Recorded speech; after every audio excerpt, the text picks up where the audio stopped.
Hi everybody. We're going to do a little review of Mendelian genetics and Punnett squares, which is important for Unit 3, but also important for the two labs at the end of this class. So Mendelian inheritance is called Mendelian because it was initiated by a scientist named Gregor Mendel. He was a monk in the late 1850s, and the way he studied genetics was by breeding and raising garden pea plants. Pea plants have different characteristics, such as wrinkled skin, smooth skin, purple flowers, white flowers, a lot of different external characteristics for things that he was able to measure and study how these things were inherited as he crossed the plants. When we're talking about Mendelian inheritance, we discuss alleles. Alleles are different versions of the same gene, and as you already know, in normal somatic cells, we have two copies of each gene, one from each parent, but in gametes, we have one copy of each gene, and so the alleles get sorted out when gametes are formed.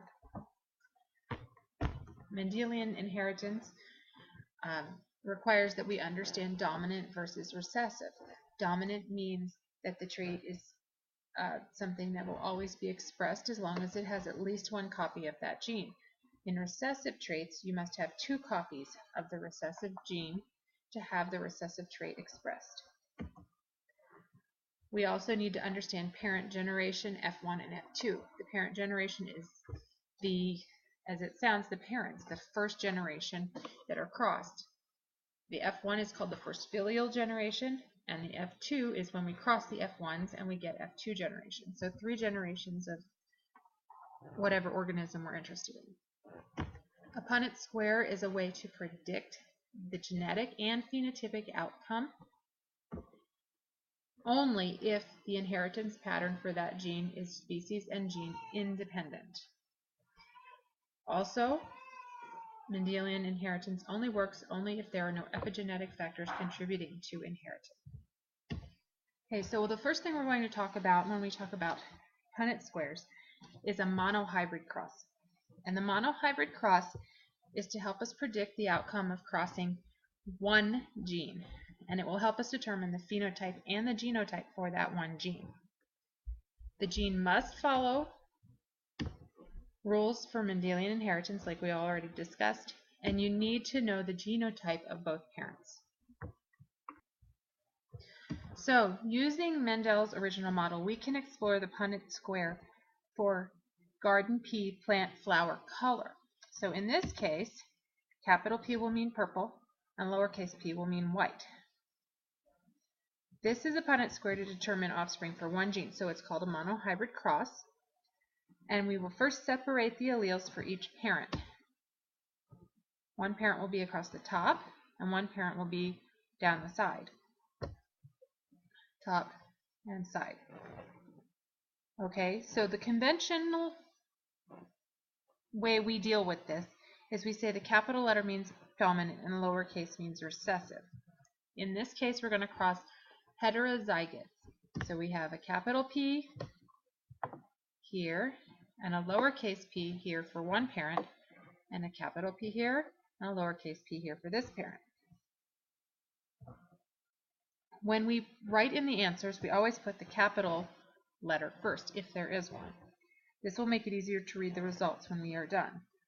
Next, we fill in each middle block right here systematically, one at a time, and find out what the F1 generation would look like.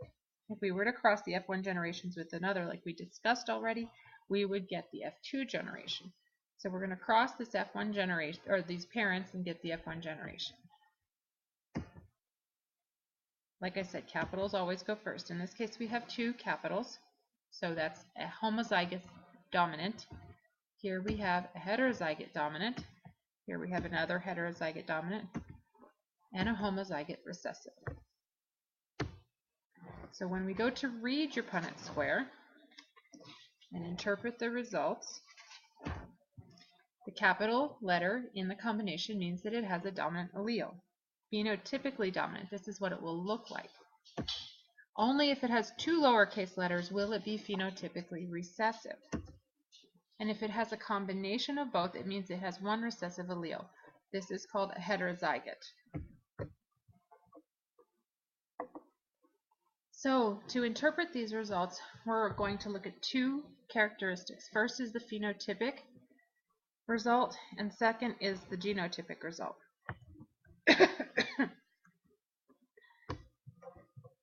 Right here, to understand your predicted phenotype, this isn't going to be your observed phenotype. There are 2 differences here.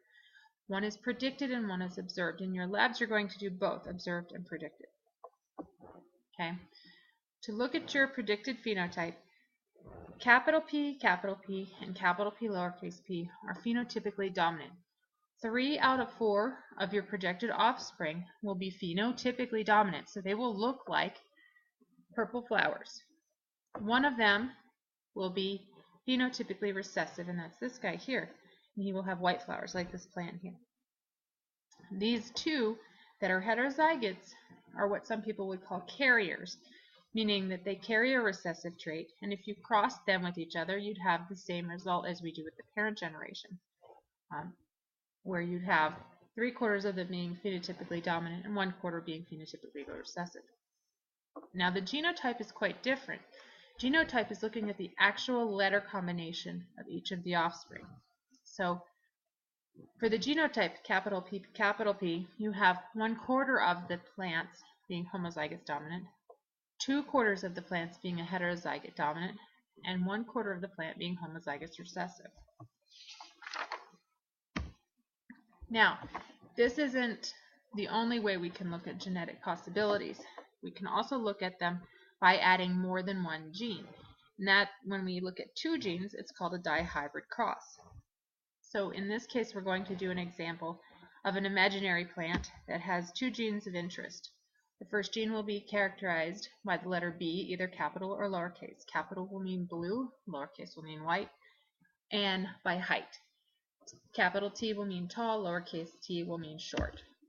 And we want to find out what the allelic combinations for each of the parents are before we set up our Punnett square. So if we look at 2 heterozygotes that we're going to cross here, what would be the allelic combinations? We would get a capital B and a capital T as one potential combination, a capital B and a lowercase t as another combination, a lowercase b and a capital T for a third combination, and both recessive traits, lowercase b and lowercase t, as our final combination. So we need to make a Punnett square with 2 parents that have exactly the same genotype.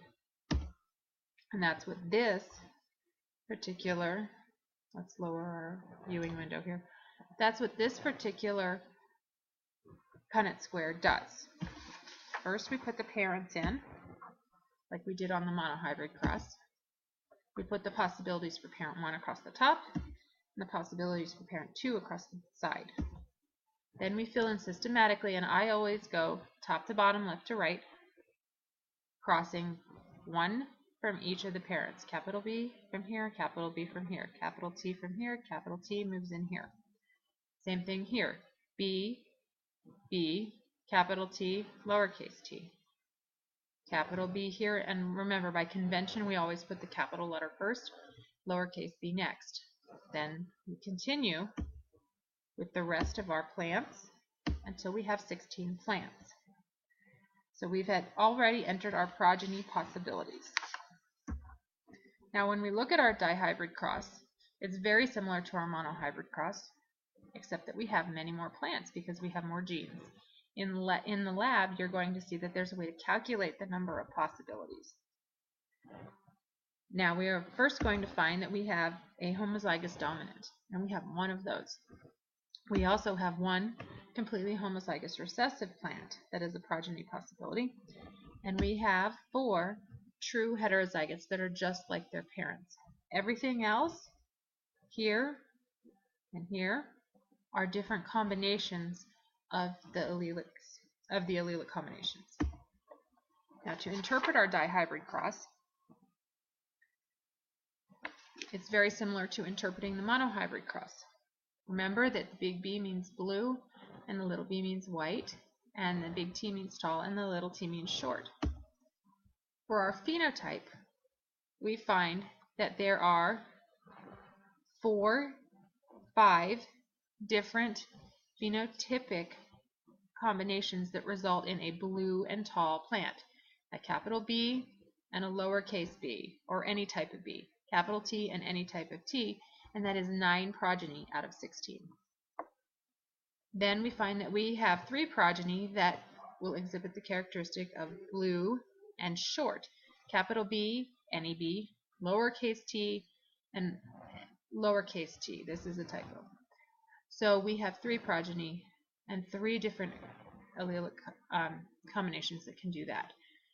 For the white and tall, we have to have 2 lowercase b's and a capital T and any other T. We have 3 of those.